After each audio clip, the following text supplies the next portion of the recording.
Diana and Georgiana for this beautiful introduction, and also for the invitation to me to be the course leader of the New Now Autumn School of Curating.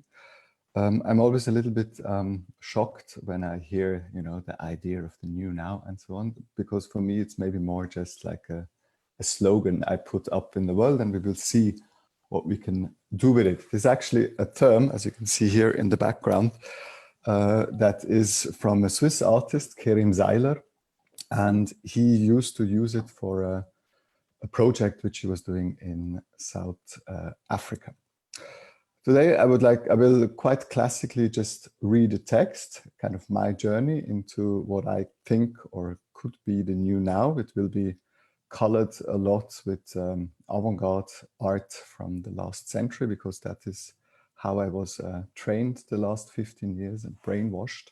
So for me, it's like a point of reverence. So I hope you will enjoy my small reading. I try to be as clear in pronunciation and in spelling the English words properly, so that you might be able to follow.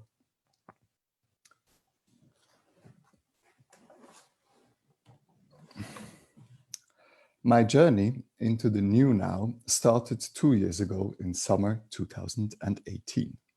Then I was invited for a residency in La Tallera in Cuernavaca in Mexico. It was my first residency ever.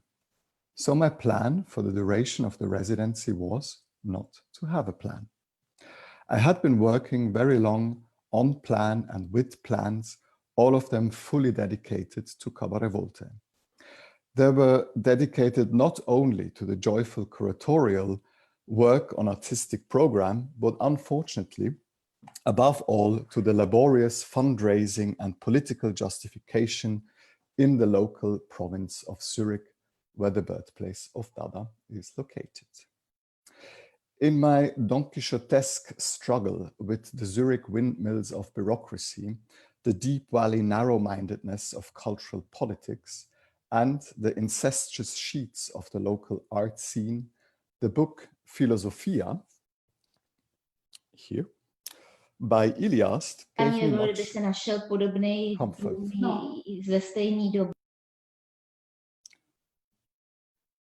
Am I still there? Hello? By Ilias gave me much comfort. Of course, my Dada saints were a safe space comfort zone, but in that moment, it was the Georgian writer Ilya Stanevich.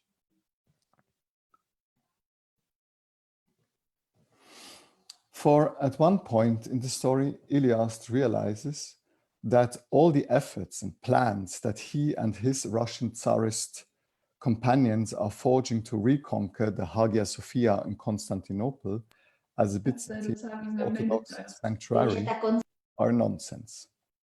For Ilias, their conspiratorial strategy of conquest and its implementation is first and foremost nonsense. The idea is even more nonsensical than the nonsensical sound language Zaum, which he and his colleagues Velimir Chlebnikov and Alexei Kruchenik invented during this period. Ilias, however, discovers an enormous pleasure in nonsense and, out of sheer pleasure in nonsense, becomes even more involved in the great conspiracy organized by his colleagues in Constantinople. Quote, "He was happy like crazy. The matter interested him immediately because it was nonsense. In this case, it made sense to stay. It made sense to fight. One can and must put everything on one card when the opportunity arises to do a little nonsense. A very rare opportunity, a very extraordinary, extremely valuable opportunity, for which Ilias was prepared to fly overseas or swim through them, an opportunity that unfortunately no longer existed in life. Playing Saint Sophia, historical tasks of Russia and similar sublime subjects, for the sake of which so many educated idiots and learned fools have scribbled down tons of paper, shed so much ink and blood, playing Tsargrad, you can't think of anything better, little Cloud Oblachko, you are a genius. Iliast wanted it to be played, wanted everything to end up as nonsense, nothing more. And since he wanted it to be this way and no different, it was this way and no different.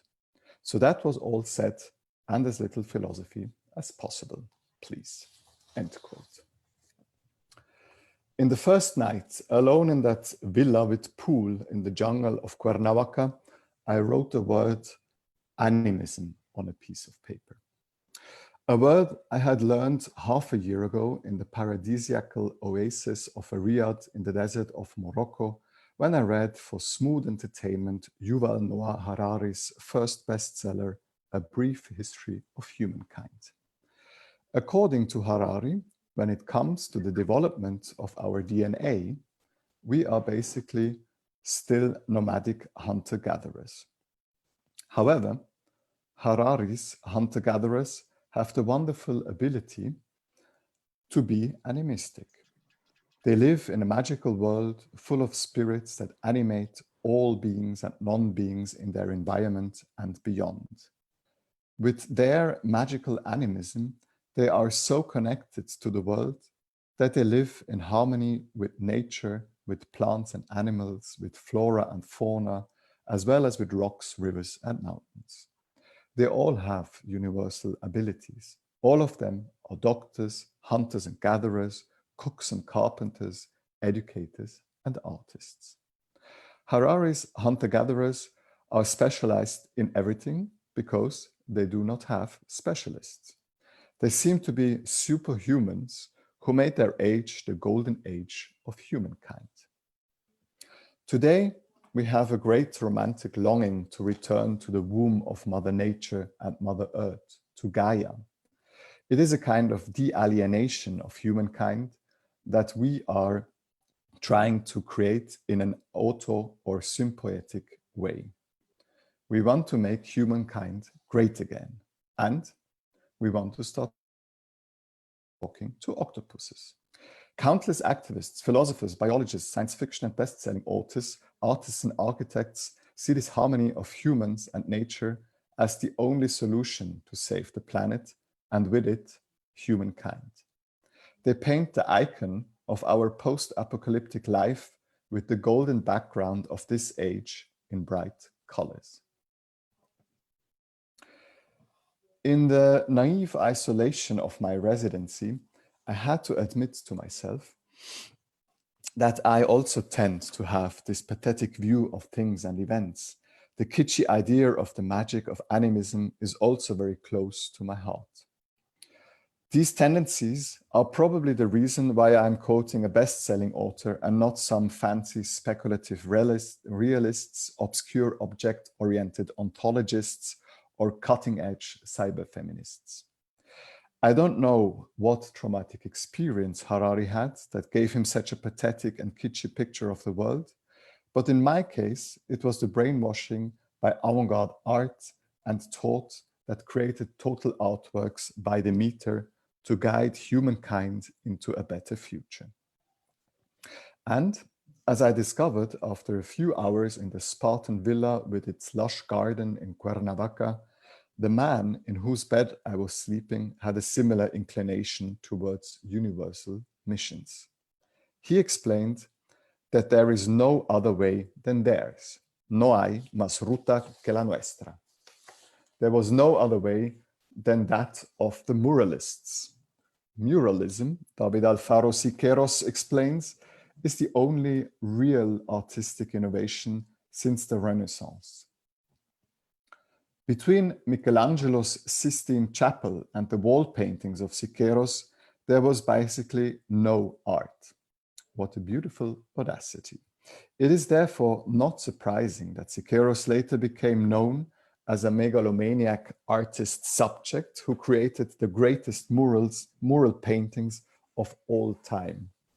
And together with his two colleagues from the muralist boy band Los Tres Grandes, Diego Rivera, who was Frida Kahlo's husband, and Jose Clemente Orozco, used their muralist art, the highest form of human expression, as the central force of the socialist revolution.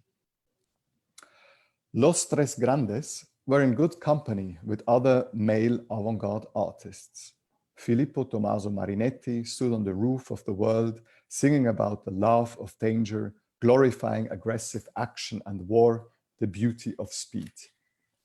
He had already lived for some time in the realm of the absolute, since time and space had just died the day before the publication of his Futurist Manifesto in 1906, and the year before in the special theory of relativity. 6 years later, in 1912, Vasily Kandinsky saw the artist as the solitary culmination of humanity's spiritual development. In this position, the artist was understood by only a few, but they pulled all of humanity forward. A few years later, in 1916, Kazimir Malevich realized that he was the origin of everything and founded suprematism, which would clear the way for humankind and free them from the nets of the horizon like fish. Giorgio de Chirico moved in similar dimensions with his metaphysical art. As the ultimate antipole of the animistic primitives living in fear based on ignorance, the metaphysician knows too much and is therefore already beyond all boundaries and horizons of the human mind and its logic. Where he carelessly and cheerfully no longer receives impressions, but without interruption discovers new phenomena and spectral elements. Compared to these bold men, my saints, the Dadaists, were somewhat more humble.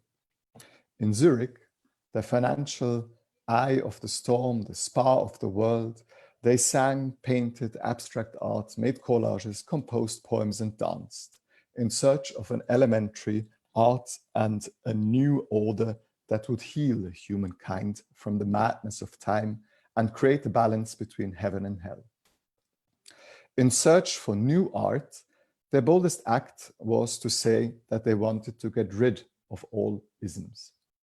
Hugo Ball was already looking for a league of people that orgiastically devotes themselves to the opposition of everything that is useful and necessary since 1913, when he saw the world entangled and chained in an economic fatalism and was longing for a power that would be strong and above all vital enough to put an end to this state of affairs. Richard Hülsenbeck declared in spring 1916 in Cabaret Voltaire that they found Dada, that they are Dada, and that they have Dada. Dada was found in a dictionary, it means nothing.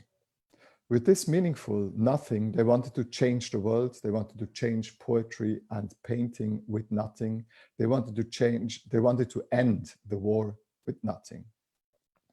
And 2 years later, in 1918, when the first wave of the Spanish flu hit the globe and the Allied troops started their 100-day offensive, which finally led to the end of World War I, our Romanian friend, Tristan Tzara, shouted on the stage of the bel étage of a bourgeois guild house, "Abolition de la mémoire, Dada. Abolition de l'archéologie, Dada. Abolition des prophètes, Dada. Abolition du futur, Dada." My avant-garde ghosts kept on visiting me hauntologically in the isolation of Siqueiros' villa and told me about a problem that is still very familiar to us today: rapidly developing technology. We live, as the technologist and artist James Bridle called his book, published in the same year, New Dark Age, in a new dark age. Bridle argues that we are lost in the sea of information, increasingly divided by fundamentalism, simplistic narratives, conspiracy theories, and post-factual politics. Despite the apparent accessibility of information, we are living in a new dark age. He describes how we no longer understand how our world is governed or presented to us, because the technology behind the presentation is far too complex to understand.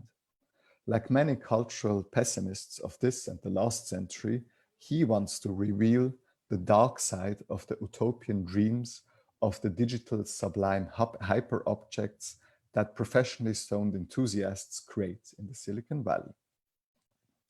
Siqueiros, who was still swimming in the pool of the villa in form of an opossum, only wanted to work with the most modern and newest technologies and media. Malevich, who understood that everything arises from within himself, saw the only way to control the development of technology was to go beyond it and to be superior to technology with suprematism. Kandinsky and De Chirico had similar approaches when they promoted the spiritual and metaphysic. With their futuristic visions that went vertically beyond technology, they wanted to achieve pure energy, mark the horizon of nothingness with a black square that became the ultimate icon of modernity beyond technology. Faced with the First World War, my Dada saints were more skeptical about technology and could not embrace the machines that killed millions in the trenches beyond their safe comfort zone, Switzerland. In medieval Zurich, they drifted more into mysticism and Gothic and were fascinated by the so-called primitive art from Africa, Oceania, folk customs, and indigenous peoples. They, like Harari, longed for animistic human being. It was only after the war in 1920 that they were caught up in the belief in progress and then proclaimed in Berlin, "Art is dead, long live the new machine art of Tatlin." To overcome the progress of technology, the avant-garde had a strong idea of destruction. Or, as Boris Groys puts it, the Russian avant-garde and the early European avant-garde in general was the strongest medicine against any kind of compassion or nostalgia. It accepted the total destruction of all traditions of European and Russian culture, traditions that were not only dear to the educated classes, but also to the general population. Ignoring the paradox that I have a strong nostalgia for a movement that was totally opposed to any kind of nostalgia, and that I am referring to a European tradition to talk about the destruction of European traditions, I like to think of Marinetti, who wanted to tear down museums and libraries, and Malevich, who wanted to burn all museums and even all past epochs and keep the ashes to present them in a pharmacy. While the international avant-garde boys spaced off beyond all event horizons, the female futurists and modernist fighters were much closer to reality, the social, the political of gender and their bodies. And as some of the boys agreed on, also much more radical. The Dada Baroness, Elsa von Freytag-Loringhofen, liberated in more than just sexual and gender respects, created a notorious reputation as a poetess, performance artist, and enfant terrible. She would roam the streets, studios, and salons, wearing a fruit basket as an extravagant horse racing hat, tins of tomato paste as a bra, a bird cage with a living bird around her neck as a necklace, and curtain cords as earrings. She asserted herself and her productions in one sentence: I am art. Inspired by the queer Dada Baroness occasionally dressing up as a man, and for doing so also being arrested on a crowded Fifth Avenue, Marcel Duchamp too, as Eros c'est la vie, finally became art. Duchamp understood that the Baroness is not a futurist, she is the future. The heavily disputed performance artist, writer, and activist Valentine de Saint-Point understood already in 1912 in her Manifesto of Futurist Women that humanity is mediocre. And a year later, she promoted lust as a force that refines the spirit by bringing to white heat the excitement of flesh, in her Futurist Manifesto of Lust. In her Feminist Manifesto from 1914, Mina Loy sees men and women as enemies, with the entity of exploited for the parasite and the parasite for the exploited. She demands the unconditional surgical destruction of virginity throughout the female population at puberty as a protection against the man-made bogey of virtue, which she sees as the principal instrument of women's subjection.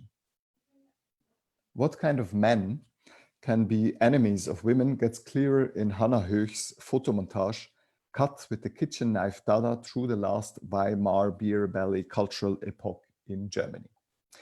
In this photomontage, she attacked the beer belly as male symbol of a power-obsessed, patriarchal, sluggish society and vulgar politicians. Höch created this photomontage in 1919 on the eve of the vote on women's suffrage in Germany. The photomontage shows predominantly men's heads, images of contemporary politicians. These men's heads from the Weimar beer belly cultural epoch in Germany have women's bodies that are dancing, twisting, and turning. The dynamic women's bodies set the sluggish beer belly minds in motion. The dancing bodies are the female cut with Dada. It seems as if the avant-garde followed Nietzsche's declaration of God's death and anticipated and accompanied the massive political revolutions that were taking place. From the fall of the Ottoman Empire, the collapse of the Russian Tsarist Empire, the Chinese Empire, the Austro-Hungarian Empire, the colonial empires, to the Mexican Revolution. Some avant-garde artists participated very concretely and directly in the revolutions, like Siqueiros in socialist Mexico and in the Civil War in Spain, or the Russian futurists and later constructivists in the new Soviet state. While others, more abstractly with forms or with words, or concretely on gender equality, sexual liberation, body empowerment with performances, interventions, or campaigns, conjured up the revolution and launched modernism. It seems as if the avant-garde had to make sure that history ended on all possible levels, because the end of history opened up new visions of the future for them, because these unsentimental ideas of destruction were not only nihilistic, but always a new start from a point zero. The end of history, however, is a term that has lately been used, particularly in connection with the essay by philosopher Francis Fukuyama, published in summer 1989. Fukuyama borrowed the term from Georg Wilhelm Friedrich Hegel, Karl Marx, Alexandre Kojève, and of course, postmodern thinkers such as François Lyotard, Jean Baudrillard, and many others have been using it as well.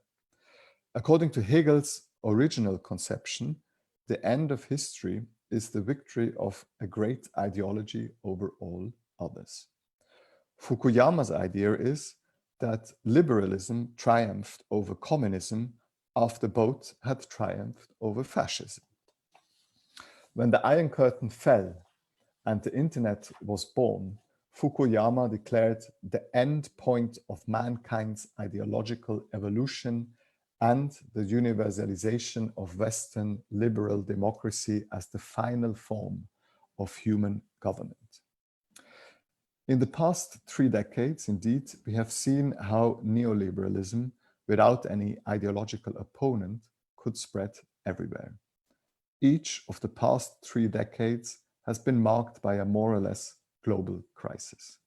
After 1989, neoliberalism took the form of turbo-capitalism in former communist countries, creating a new mindset and so many new oligarchs. After 9/11, the West started the global war on terrorism, and fear as well as panic became the dominant parameters of our mindset. The financial crisis of 2008 changed neoliberalism further and the archetype of the big business CEOs in tailor-made suits and dresses shifted towards the one of the tech nerds wearing t-shirt, jeans, and sneakers while becoming a billionaire. The idea of success was finally democratized. Everybody can make it big time by launching their own startup. We are all unicorns. Tech innovations like smartphones, the cloud, big data, apps like Uber and Airbnb, or social media and their influences not only disrupted big companies, but also made structures and values of our communication completely obsolete. In the last decade, technology was developed so fast that we can hardly imagine what the world could look like in only 5 years. Nor can we imagine a world without smartphones, social media, or internet. We have lost the concept of future and our memory as well, as Zara was demanding a century ago. The rapid development of technology, namely the instant access to tons of information and the constant flow of breaking news, have made us lose the memory of the past as well as any vision of the future. Sense and content detached from communication, and anything became as important as everything else. And suddenly, the climate protest by a young girl sitting alone in front of the Swedish parliament became a global movement. World leaders invited that school kid to join their club. They started to understand, finally.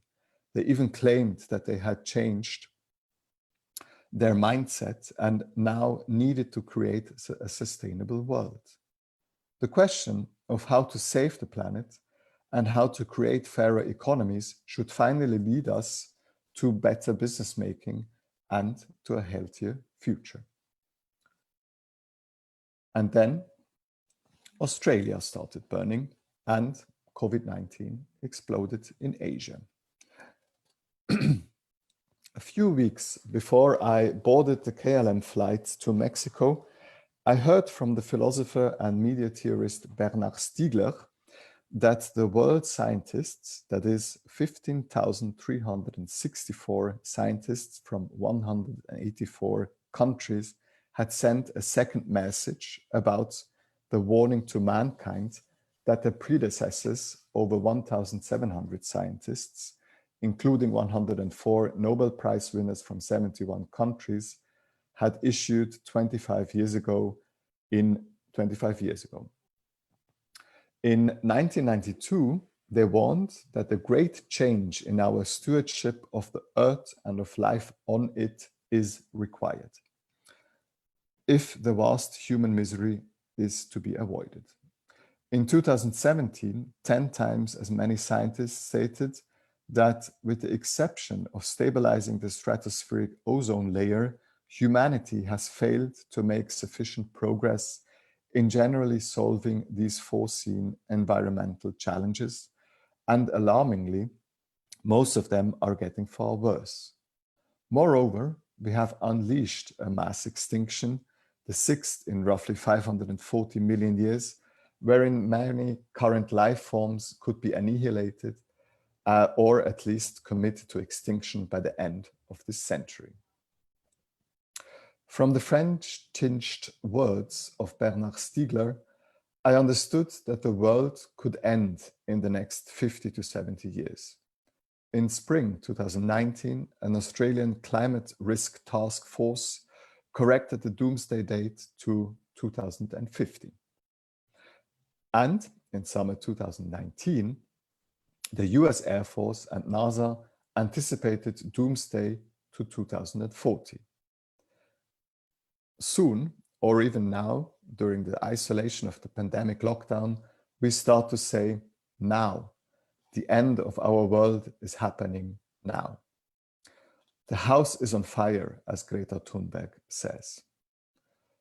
First, I was fascinated by the question, what will we do when we know the end of humankind? My distorted mind from working with ideas that were more than a century old could not get rid of the thought that art would no longer make sense. because my noble thought was, we create art for the future generations to discover and to refer to. But if there were no future generations, what would we do? What would art look like? Would this transcendent belief in creating art for the future still prevail? What would a completely imminent art look like, and how would it influence people? I found some answers later in studio visits that freed me from the pathetically naive bubble in which I floated and lured me away from Siqueiros' pool, where I narcissistically marveled at the reflection of myself glorified by the avant-gardists. The studio visits took me to the capital's metropolis of millions and catapulted me into the here and now. Populism, memes, digital age, protests and resistance, social injustice, identity issues, colonial heritages, oppression, corruption, violence, narcotraficantes, a new president, murdered politician, feminicides, climate catastrophe, and so on. Some of the artists I visited were obsessed with microhistories. Others researched and imagined identities and questioned the contemporary world they live in. I learned from them the courage to boldly go where no one has gone before and to be a nerd. Unlike my artist demiurges of a century ago, they seem to work out of an urge or instinct, with a certain idea and interest. They investigated and experimented aesthetically until something might appear that could stand on the roof of the world by itself and inspire and delight others. Following the idea of microhistories, as I have learned, local thinking and local action gives a new and different perspective on the big picture. I realized that the idea of creating universal visions of the future, that terms like vision and future are not really part of today's art practice. Vision and future have become terms that are instrumentalized in keynote speeches in management, technology, and marketing contexts. We were no longer able to create great utopias.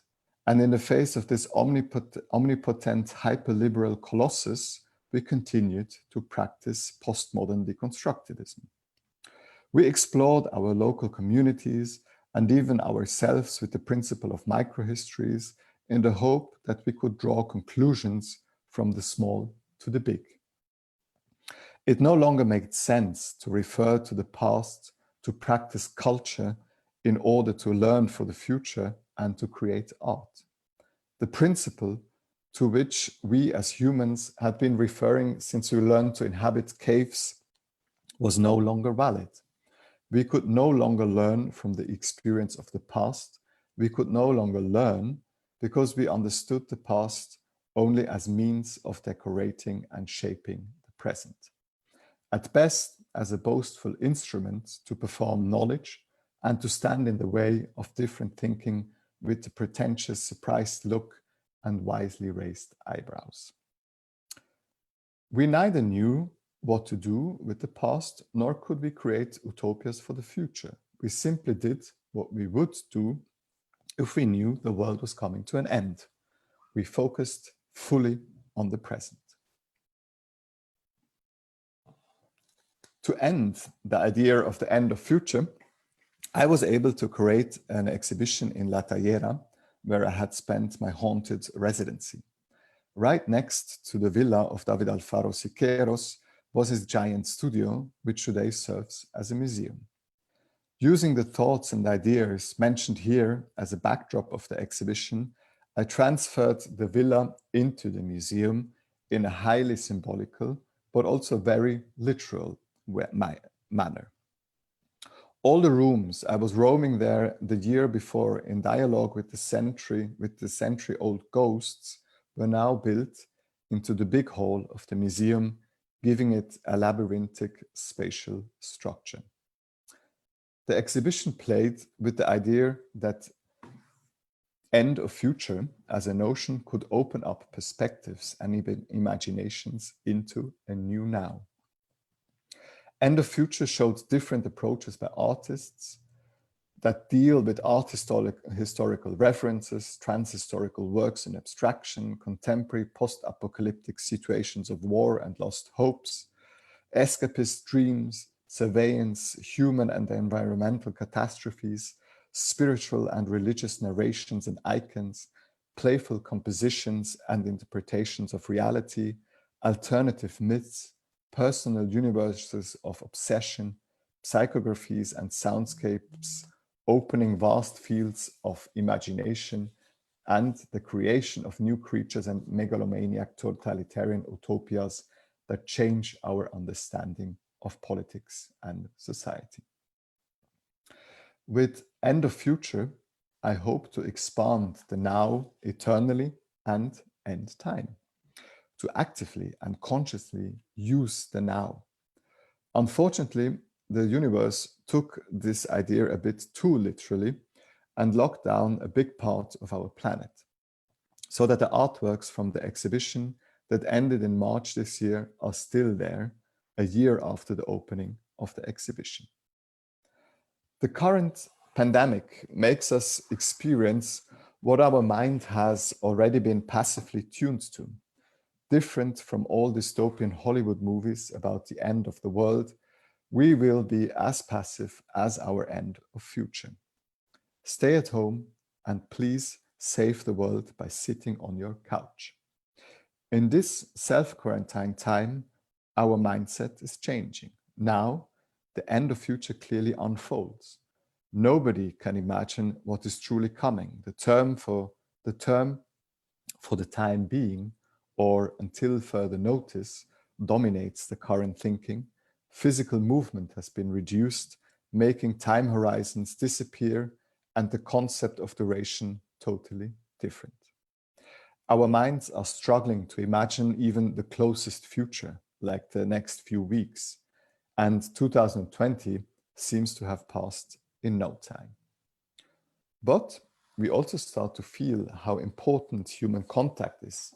Simple things like taking a walk, having a beer, or experiencing the noise of a lively street have a different taste and sound to us. All of our rituals of social gatherings become much more precious. Real-life experiences, as opposed to virtual ones, gain new quality. We finally start to understand how important art can be for our mental well-being and evolution, and that our memory and imagination is also a great and exciting place to travel to. We can start traveling without moving, as protagonist Paul Atreides says in the 1984 David Lynch science fiction movie Dune. In this here and now, we do not only live a highly ambivalent hedonism of panic and decadence, but we also sit down in front of the trees we planted to compensate for our share of CO2, and we begin to breathe before, with, and through them. The trees and plants help our animistic being to connect to the universe. The breathing might become our daily calibration with reality. We investigate our own mind, all biological, emotional, sensual, and psychic processes that happen in our bodies. We look at these processes with one special ability of humans: consciousness. Our consciousness will expand infinitely, creating a new now, full of imagination, sensitivity, intuition, driven by greatness, openness, and broadness. The global lockdown forces us to breathe and not to be out of breath while chasing success. Solidarity, a word that sounds like anarchy and has been used a lot in the first few weeks of the pandemic, seems to be needed more than ever. The new now, which we can discover in this pandemic-induced pause from the daily craziness and unconsciousness, will be guided by sense, sensibility, and sensitivity. We can paradoxically hope that exactly now we have the time to reset and to become a new active community of sense. COVID-19 has frozen the present. It makes our lungs sick, but it may give us a new pneuma, a breath of fresh air and spirit, a new force of life. Or, as Spock tells us at the end of the second season of the new Star Trek Discovery, now does matter, where everything before no longer exists. What will happen next has not yet been written. We have only now. That is our greatest advantage. What we do now, here in this moment, has the power to determine the future. Thank you.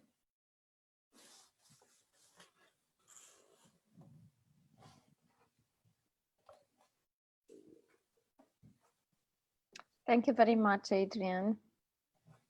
You're welcome. Thank you, Adrian. I propose to open the discussion. If the participants from the school have any questions, please share it with us, either by opening your microphones or by writing it in the chat. It might be a little bit, a lot of input and a lot of references. So. There can be just thoughts about so many ideas that you shared with us, not necessarily particular questions.